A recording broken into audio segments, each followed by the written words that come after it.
Favete, você tocou em duas questões aí muito importantes, né? A primeira que foi engraçado até, você aproximou da câmera aí, ficou bem engraçado. Será que esse cara é Bolsonaro ou Lula? A gente tem vivido hoje, né, exatamente essa grande polaridade em vários assuntos. Então, assim, só fazer minha linha do raciocínio.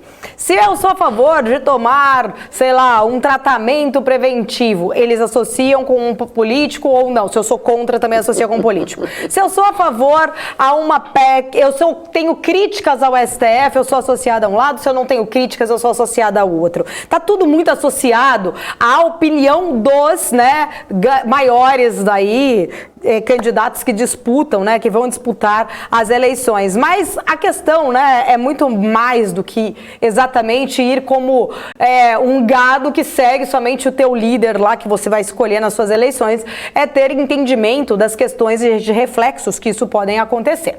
Porém, eu acredito que essa é uma PEC muito delicada, porque realmente não faz sentido uma decisão do STF voltar para o Congresso, que são políticos, que também têm interesses ali, exatamente, são parciais. A gente tem que entender exatamente que se de repente algo volta para lá, vai ter uma parcialidade, dependendo da base que tem ali, né? Se o próximo que for eleito tiver uma base ali, ele pode, na verdade, acabar tendo benefícios com isso ou também não. Mas essa PEC, você não acredita que ela também possa estar sendo feita, vindo, por conta de várias questões do próprio STF, que acabou sobrepondo em algumas situações o próprio legislativo de uma inconstitucionalidade? Porque assim, eu já entrevistei vários juristas aqui, inclusive, recentemente a gente falou sobre vários assuntos, não tem um só, né? Temos, assim, vários assuntos do STF, que muitos juristas criticaram a questão, né, da situação do STF se sobrepondo em relação à própria Constituição, baseado na lei. Você acredita, na sua opinião, que a gente precisaria de uma reforma, de repente, política, uma decisão, por exemplo, do STF? Você acredita que, hoje a gente até falou isso sobre esses dias, eu e Salete, as pessoas sabem o nome de todos os ministros, mas não sabem o nome dos jogadores, né? Muitas vezes da nossa seleção. Será que realmente está faltando um pouco mais, talvez, de clareza, especificamente nas caixinhas ali, para as pessoas terem a sua decisão, independente do partido político em quem ela vai votar nas eleições de outubro? Você tocou num ponto que, tecnicamente, a gente chama de judicial review. O modelo brasileiro, ele adota dois tipos de judicial review. Ele é misto. Ele adota um modelo austríaco, que é o chamado controle concentrado. Olha o nome, controle concentrado. Por que concentrado? Porque ele se concentra em um órgão que define o que é e o que não é constitucional, que seria a Corte Constitucional. Não Corte Suprema, mas Corte Constitucional, que é o modelo adotado na Alemanha, na Áustria, portanto o nome chama-se modelo austríaco, né? Na Áustria, foi pensado por um grande cara do direito que fez, ele era austríaco, mas fez fama nos Estados Unidos, olha só, chama-se Hans Kelsen. Ele é relativamente conhecido aí nas introduções ao direito, ele que pensou esse modelo. Bom, a outra mistura do nosso modelo é o modelo justamente da República Americana, criado por uma decisão judicial lá, chamado Marbury versus Madison, que criou a ideia desse judicial review, que qualquer juiz, isso também é adotado no Brasil, qualquer juiz pode declarar a inconstitucionalidade de uma lei passada pelo Congresso, votada 2 vezes, etc., perante a Constituição. Bom, o nosso modelo ele é misto. Ele é tanto qualquer juiz pode, quanto o Supremo também pode. Só que quando qualquer juiz pode, o Supremo fala por último. A inteligência do sistema é essa. Um rapaz chamado Alexis de Tocqueville, que era um francês, que foi aos Estados Unidos estudar o sistema carcerário americano, e na verdade ele estava fugindo da Revolução Francesa, ele escreve o principal livro das ciências sociais dos Estados Unidos, chamado A Democracia na América. São 2 catatais desse tamanho aqui, ó. Quem fez economia conhece, quem fez direito conhece, quem fez sociais conhece, e nos Estados Unidos é o segundo livro mais lido depois da Bíblia. Nesse livro, no capítulo, se eu não me engano, 4 ou 14, agora não vou lembrar, nesse livro, o Tocqueville fala que o juiz americano, porque tem esse poder de declarar a inconstitucionalidade de uma lei vinda do parlamento, o parlamento foi votado, o parlamento teve partidos, o parlamento teve discussão, o parlamento teve votações, maioria e etc. Como que um juiz sozinho declara a inconstitucionalidade de algo tão trabalhoso para a democracia. E aí o Tocqueville fala, esse juiz dos Estados Unidos seria a principal força política da América. Ele coloca, portanto, o judiciário num patamar muito forte.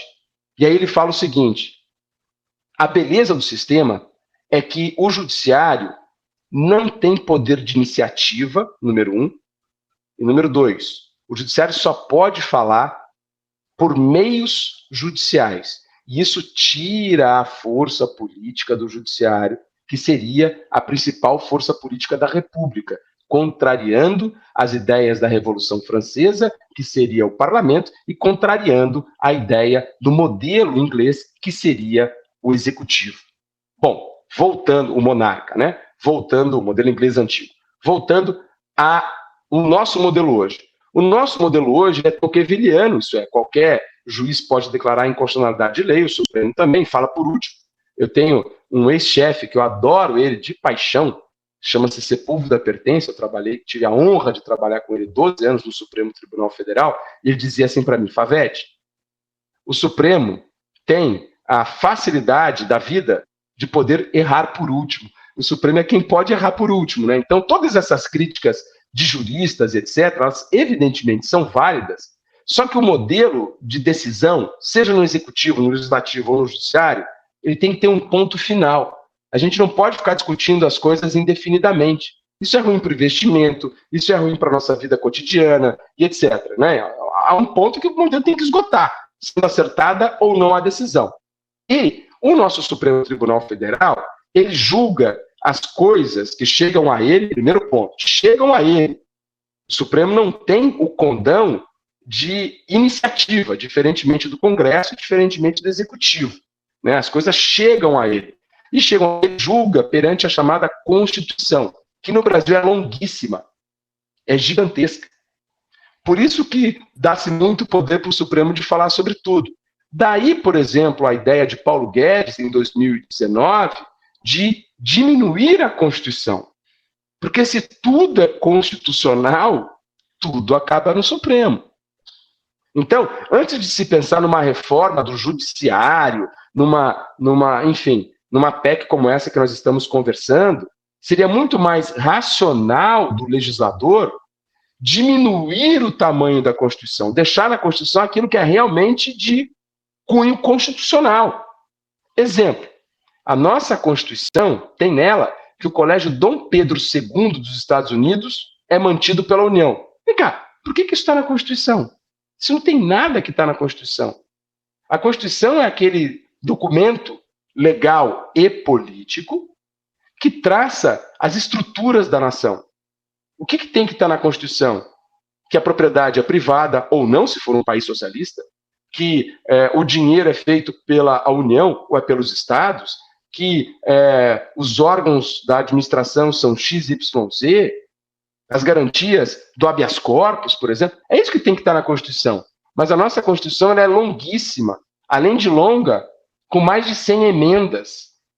Então, ficou um modelo muito difícil, né, de você, enfim, tocar essa relação entre poderes. Mas, antes de se falar sobre mudança no Supremo, ou coisa que o valha, seria necessário nós falarmos do tamanho da Constituição, que é a estrutura pelo qual o Supremo e todo o Judiciário analisa as causas que chegam a ele. Mas se você me permite falar rapidamente também sobre essa questão do Supremo, vários governos brasileiros já tentaram ir contra o Supremo. Eu vou lembrar aqui, por exemplo, da ditadura militar, que aposentou compulsoriamente 3 ministros, Hermes Lima, Vitor Nunes Leal e Evandro Nunes e Silva, porque eles davam muito habeas corpus das pessoas que estavam presas injustamente na ditadura.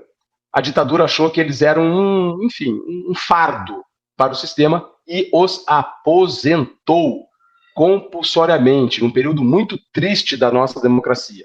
Né? Então, a gente tem que sempre lembrar de onde veio e para onde a gente quer ir. Críticas ao judiciário não só são muito bem-vindas, mas tem que ser levada muito a sério para a gente sempre melhorar o sistema. Outra coisa é buscar adequar o judiciário aos prazeres e desejos dos governos de então, seja desse, seja dos passados ou seja do futuro.